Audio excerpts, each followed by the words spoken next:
I'm seeing Newberry, you've got maybe 4/10 to 6/10 of an inch. Keith Avery is the president and CEO of Newberry Electric Co-op. Listen to what he has to say about possible power outages.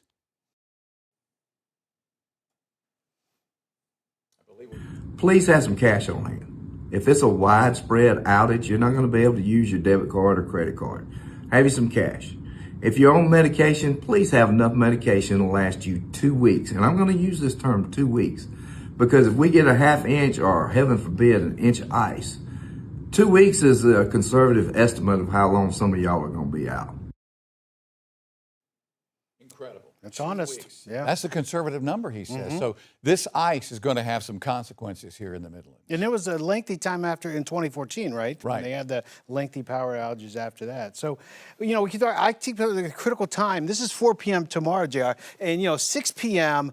to the overnight into Sunday morning is critical. How much freezing rain are we going to get there? And you can see why they have that ice storm warning to the north.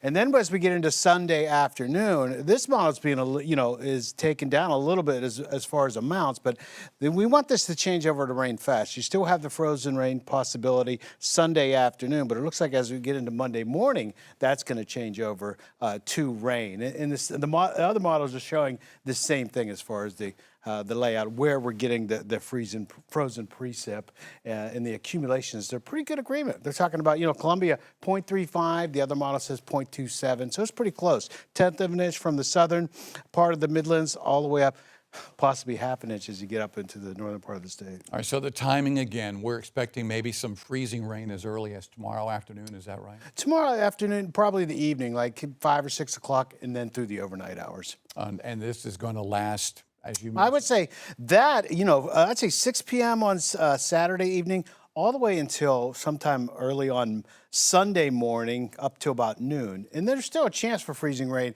and sleet after that. I think it just gets less. We work in some warmer temperatures. You mentioned sleet. We mentioned it last night, the possibility of accumulating sleet. Is that still a possibility? That is still a possibility. I think we see a mixture of frozen rain and sleet. We want more sleet because it's easier to control and it bounces off power lines and tree branches and stuff.